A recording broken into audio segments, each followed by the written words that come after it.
So today we are delighted to be with Margie Sugarman. And Margie, thank you for joining us today. Yeah, thank you. Thank you for having me. I'm telling you what, this girl has so much going on that I've got to read everything that she does here. So she is a board-certified diplomat in psychotherapy and a sports consultant. She has a practice based in Florida. Besides the psychotherapy, she does sports enhancement for individuals, barns, schools, and colleges. And then she has also been writing for Sidelines magazine for 10 years, which is just amazing. So you have a broad amount of things that you've done in your life with horses, and it's pretty exciting. So let's just talk about, we always ask everybody how you got started into horses, because obviously it's a big part of your life with what you do. So tell us a little bit about that, if you would, Margie. Sure. When I was a kid, we always had cousins club meetings on my father's side. And when I was 5 years old, we were at this big park, and it was patrolled by mounted policemen. Okay. So I talked my mother into walking over to this guy who was on this big, beautiful horse. And she didn't want to do it. And then I urged her on, and we went over, and she asked the guy if I could have a ride on his horse. And he said yes. And he picked me up, and he put me on the horse. And it was from that day forward that I was obsessed. That was it. So, yep, that's how it began. That's how it goes. So you're not from a horsey family originally? Were you the first? I'm the only one in my family, my extended family. Nobody rides, just me. You're that special little horse person in the family. So, and then you started. Weird one. Yeah, and then you started, but aren't we all? Yeah, we exactly. all are. So, but then you started showing. Is that right? After that, fairly quickly. That summer, the following summer, my parents let me go to riding camp, day camp. And that's when I was in my first horse show when I was 6 years old. Aww. And from there, I urged my parents that winter to take me to the National Horse Show, which was in New York City. Okay. And I turned to my parents after we had gone to that, and I said, I'm going to do this one day. And they said, oh, yeah, okay, fine. Little did they realize that years and years later, that would be the truth. We were there. Exciting. So, but that's where it began. At 6. Can you believe that? That's amazing. Mm-hmm. But that's how it kind of goes sometimes. I was little too. I was like 5. So I don't know why we get that in us that we just want that horse. I guess it's God-given, but then there you go. It's in you. It's in your blood. And it stays with you. You know what I mean? It's just an exciting thing. Yeah, it does. Mm-hmm. Yep. So you started showing. Tell us a little bit then how you trainers and things that you worked with, or how did you kind of move into? Yeah. Well, it was just really summer camps, and then I of course I was a real pain of a little kid. I want to go ride. I want to ride. So they found me a barn to ride at, which was about 35 minutes from my house. This is when I lived in Massachusetts, and I don't know if you've heard of Hamilton, Massachusetts. It's a pretty horsey area. So I rode there for a few years, and then, of course, had to go away to summer camp where there were horses to ride. So everything I did as a kid was horsey stuff. And I really didn't have any friends from home who rode. So it made it a little difficult, but I kept on it, and I kept on it, and I went and I rode once or twice a week, and that's how it all started, and it got more and more into it. And once you're bitten by that bug, it's really tough to, there's no repellent for it. That's so sure. You're just bitten, and you keep going. And your parents, bless their hearts, they seem to it seems like they went along to help you do that, because sometimes parents can't always do that, but you must have just pulled them right in, right? I did. And, I got an admission much later in life that they hated watching me because they were so scared. because again, they're not Yeah. riders, Oh, yes. nobody rode.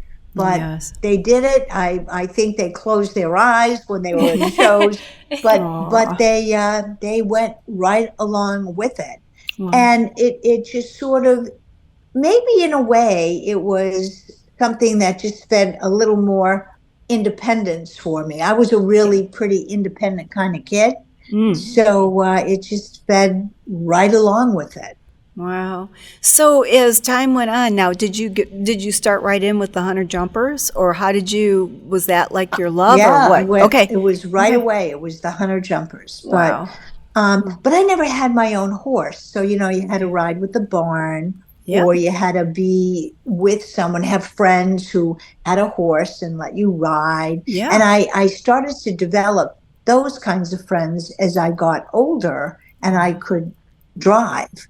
So, I would start hanging out with, people who had their own horses. I would muck stalls or do stuff for them if they'd let me ride their horse. So, you start getting into that kind of thing. Oh, yeah. Just to propel you forward in the sport. Oh, yes. So I know at some point, you did start to really get into some big riding and worked with some big trainers as time went on. So do you want to talk a little bit about that, some of the people that you worked with then and kind Sure. of pushing you forward into your showing? Yep. Sure. So as I got older, I moved around to doing different types of jobs. And at one point, I moved upstate New York, and I happened to be close to Roger and Judy Young, who no longer are even on Earth, but I rode with them, and they were very, very well known upstate and nationally. They were both big time trainers, and I rode with them upstate, and then I ultimately went and worked in another area and had a horse with them when they moved to South Carolina. So I rode with them in South Carolina, and from them I got introduced to Jack Towell, who everybody knows Jack. So I rode with Jack for quite a while. Yes. And that's when I went indoors and had an experience that was very interesting. This is where the sports psychology stuff really kicked in, because they were in South Carolina and I was in New York. I was on Long Island at this point. Okay. And I never had the opportunity to ride and practice. And I'm going, how am I going to do this? How am I going to do this? And with my background in psychotherapy, I started doing some research into sports psychology and what teams did. And interestingly enough, I found a lot on basketball teams that used visualization and imagery, and they had done some very interesting studies whereby they would allow some players to practice on the court and play on the court, and other players would only be allowed to do it visually in one's mind's eye. And they did all kinds of studies on that, and I took those studies, I utilized some of the techniques, I expanded the techniques, and that's what I did in between horse shows to practice, because I didn't have a horse to ride. So I did that, and I would go to these shows, and it would really work. Wow. And we went on through the year. I qualified to ride at the Garden. And again, I didn't have much practice going into it. So I practiced the visualization techniques, the imagery. I also did some more concrete things with reinforcement and affirmations that I still use with a lot of the people I work with today. Wow. And I went to the Garden and I won. That's so and awesome. Nobody That's so awesome. because Wow. I didn't practice. Aw. And I was far from the best rider, but what I did have was this positive mental attitude and a lot of the mind-body techniques that other people weren't using back then. So that's how I got started. And after that, I went indoors with Jack Towell. And after that, he said, I want you to work with Liza. Now, we all know who Liza Towell Boyd is. She's quite a hunter-jumper rider. Yeah. And I started working with her when she was about 10 years old. And that's how I broke into it and started the sports psychology stuff that I do today. Wow. That's amazing. I mean, I know the visualization really helps an awfully lot. And I've heard of this. Have you heard of it before? It's just really big. And I don't know how many people actually think about it at different times. Maybe through their lives they do a little bit. But you use that then, you said, with several of the people that you work with then. And have you seen big? I use it with everybody. You did. There's not one rider or athlete who I have worked with who I haven't used that with. This podcast is brought to you by Ram Fence and Stalls, the one-stop shop for your horse farm. Ram is family-owned and operated and been in business for over 30 years. We welcome you to call in and speak with an expert about your next project today at 866-653-8984. Again, that's 866-653-8984. What would you say, the changes that how quickly do you see changes with that when you work with them with that process then? Well, I start the very first session that I have with most people, we do something that absolutely changes everything because it impacts us physiologically. And I teach people a particular breathing technique. And everyone is a little different insofar as I have to see what type of a breather, if you are, they are. So we start with that, and never have I been told it hasn't changed the way someone feels when they go into the ring, because what it does is we have 4 basic brain states that we use as human beings. And what I do is I make sure we go, most people are in the beta state when they go to perform because they're excited or they're anxious. But what I do is I teach them immediately how to drop the brain state down. So you go in with a much more relaxed attitude because your brain is in a different state, and that has to work. And it does work. And that's where I always begin with people. Oh, well, I've watched your videos as you're riding, and you are just so calm and collected, and the horse is just so collected. I'm like, oh my goodness. So it definitely works. I can see how it makes a big difference with what you do. I can't imagine how people feel once they talk to you and get that down and can go into the ring and not have the show jitters, right? Because that can throw everybody off. It's the what ifs. What if this? What if my horse does that? What if I don't get this, or miss the path? I mean, it's just, it can be pretty worrisome when you go into to do a course, so. Sure. Yeah. And with some of these techniques, if you're all hyped up, your horse feels it. Oh gosh. So yes. in teaching the people how to do this, and I have them do it even before they trot and canter and warm up. I have them doing it just when they're walking. So it impacts the horse as well. Now, do you work with just mainly equestrians, or do you work with all kinds of different people in different areas? I've worked with skeet shooters. I've worked with gymnasts. Okay. I've worked with swimmers. Wow. I have worked with a whole bunch of different sports. Yeah. Wow. That's amazing. Wow. And it's always wonderful to see people that were in one place come to another place and be successful. So that's amazing. Right. And you did it yourself. The nice part is you can talk about it because you did it. You know it. So that led you to some of your biggest shows then, which is amazing. Yes. Right. Oh, well, wow. I think there's kind of an argument that you always had that capability in you, because when you said your story earlier about how when you were little and you're like, well, I'm going to go to that show.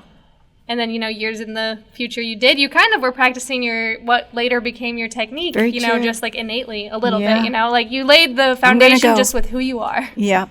Yep. Yeah, you did. Right. Yep. I'm going to be there. Yep. That's amazing. That's wonderful. And what's also interesting is, I did the hunters and jumpers for years and years and years, and I loved it, and I still like to go back and do it. Mm-hmm. But then what I decided was I want to try something different. Mm-hmm. So about a year ago, a little more than a year ago, maybe 2 years ago, I decided I want to try reining. Mm-hmm.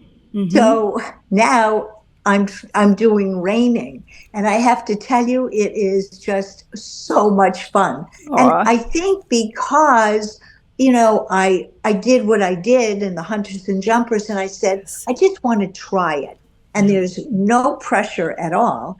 And I have to tell you, I'm having an absolute blast. It is. I'm a reiner so too, fun. so I understand that. Oh, you rein? Yeah, I do. It's fun. Right? Isn't it different? Yeah, and my horse, my start in horses was saddle seat. So like two very different things, kind of like similar to your path. Yeah, so it's just very different. You're using your body very differently. But I think it's a great mindset and I think that, reiners a lot of times too, in specific, they are really good about remembering that it is fun. It's fun to go to a horse show and stuff. So it's really a great discipline to get into, in my opinion. Oh, I'm so with you. Absolutely. And it's amazing how many people, if you really talk to them, started with the hunters and jumpers. Mm-hmm. Oh, yes. Yeah. Mm-hmm. Yep. Very much so.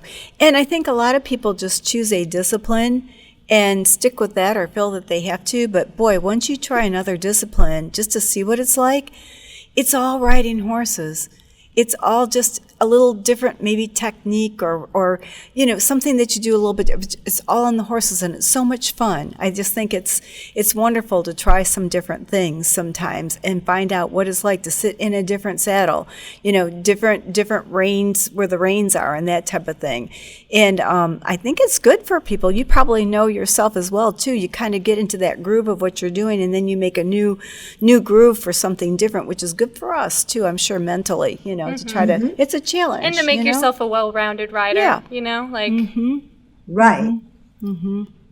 Yep.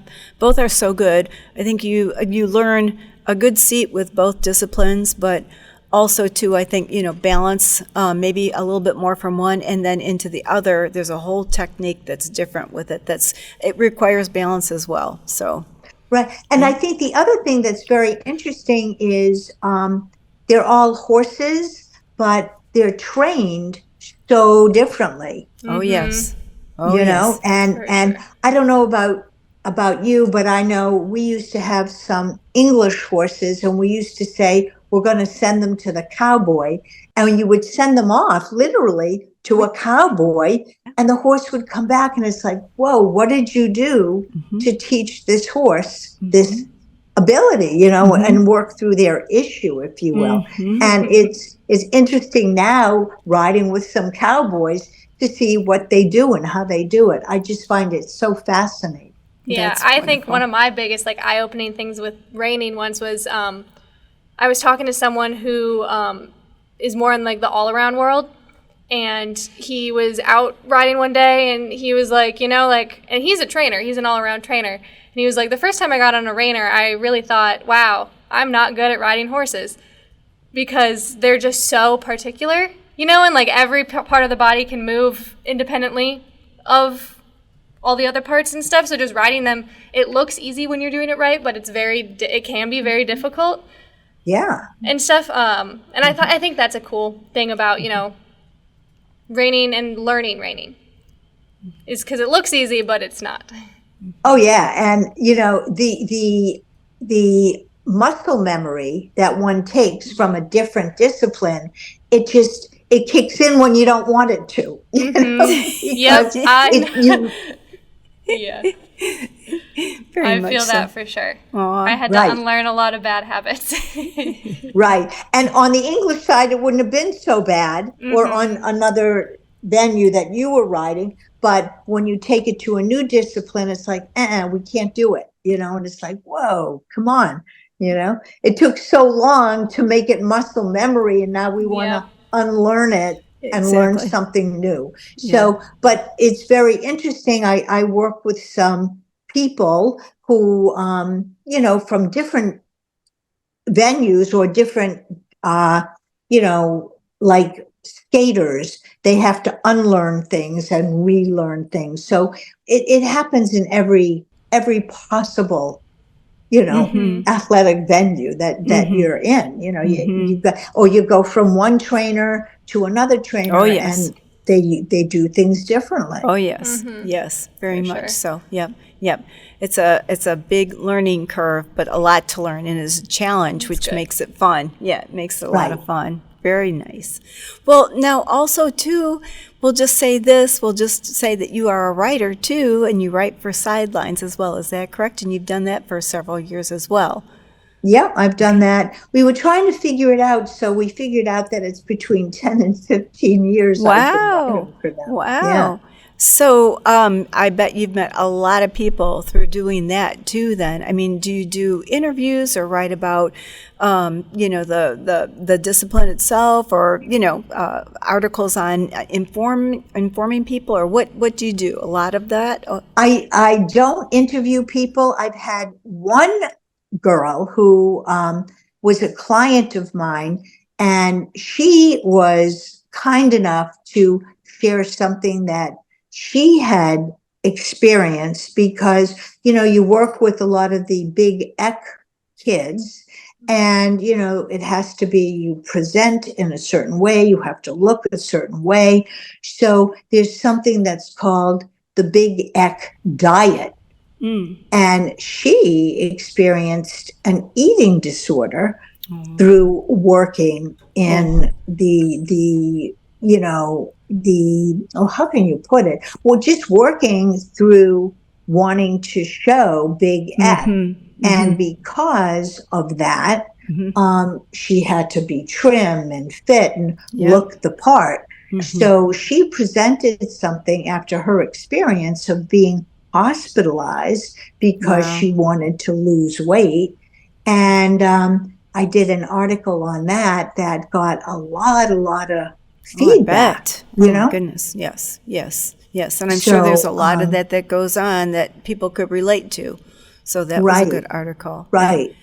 So, and again, I'm a psychotherapist as well. So I work with the writers, but a lot of the psychotherapy comes into it as well. I would say. So that was interesting. But basically, I write about just different things that impact people on a much more psychological level as well. Okay. Wow. Well, you are well-rounded. I can say that.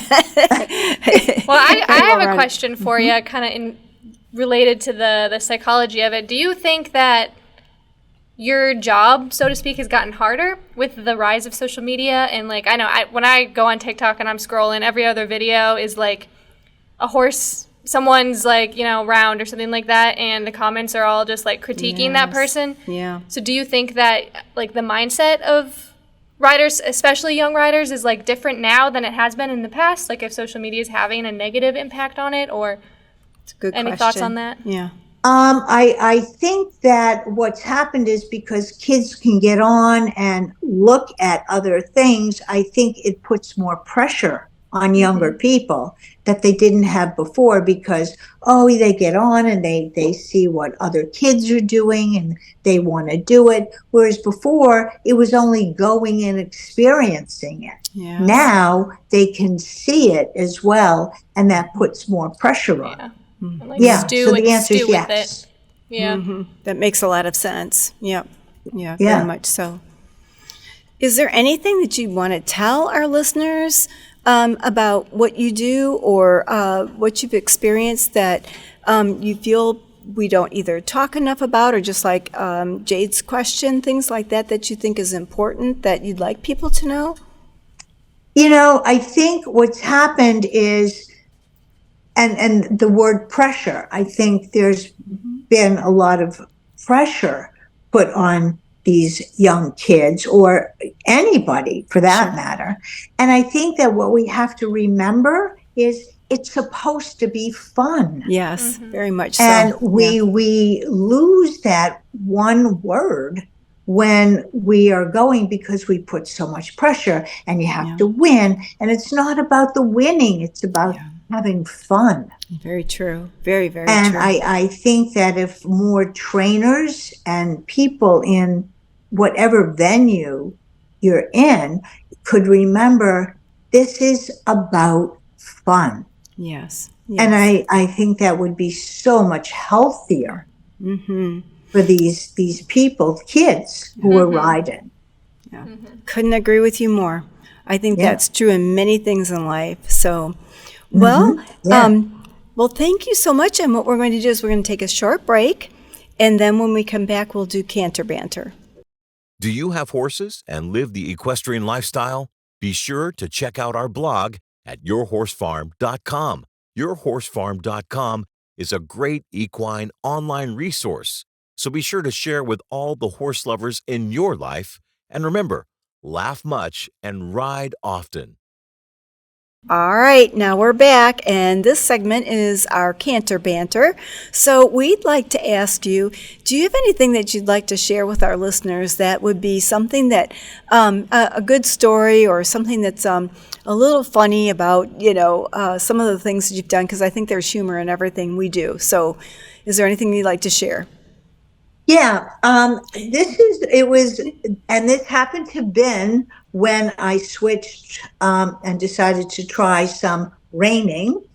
And I got a horse my trainer brought in for me, and was just getting to know this animal. And he was young. He was only 4, but reiners, you ride, and they're much younger than on the hunter jumper side. Yes. So I got this new horse, and he was really pretty, great personality. And, the first week I had him, he was at the barn, and I got done riding, and I just came upon this horse that my trainer thought would be a great one. So, okay, we got him, we're getting to know him. And I I get to the barn the next day, and they tell me that, they learned a heck of a lot about him overnight. And I said, what are you talking about? And they said, well, from what we can put together, he was in his stall, and we have an escape artist. Oh. I said, oh, really? I said, yeah. And they told me they got in the next morning, and lo and behold, all of the blankets had been pulled off the racks, and they had a couple of horses that were walking around. They, just walking inside the barn. Oh my And what happened was, we found that he was an escape artist. He would let himself out of his stall, and he would walk around, and he would open stall doors, and again, pull blankets down. And then the funny part was, he would go back into his stall, and he would close the door. And he wasn't going to tell he would anybody just, he did it. he would be there in the morning, and he would just be boy. like, oh, it wasn't me. Must have been someone else. Wow. So he would let them out. Oh my. He would pull the blankets down. He would go back in his stall, and close the door. Oh, that's So really funny. That my was Sneaky. that was a really, Oh, he was very interesting. smart. Yes, he was a smart and boy. I didn't have him very long because it turned out that he he was so green and I was so green that I learned a lot from him, but I didn't have him. I probably had him about 6 months. Okay. But he has gone on to be quite successful. Wow. So Wow. that was a really, really interesting. I guess. That was an interesting one. He was a pretty smart horse, wasn't he? I mean, he had a lot of. He was very smart. He was, and if you know anything about reining, he was gonna trash a horse. Oh yeah. So that's he was very, very well bred. Yes. So, yeah. That's a cute story. I love it. That's just great. He sounds like he had tons of personality. Oh, and my he went gosh, on, yes. went on to really do big things. And we just appreciate it so much. You've done so many big things, and we're so happy to think that you would share that with us. So we'll put some information up about you, and I'm sure people will be able to get in touch with you and watch for you. But thank you so much for coming today, and thank you. we had a good time. I want to thank you both. It's been really fun. Thank you. Thank you. We hope you enjoyed our podcast and encourage you to share with all of your equestrian family and friends. Subscribe on your favorite podcast platform as well as our YouTube channel and stay up to date on all of our shows. Do you have a topic to discuss or a guest recommendation for our hosts? Email us at podcast@ramfence.com.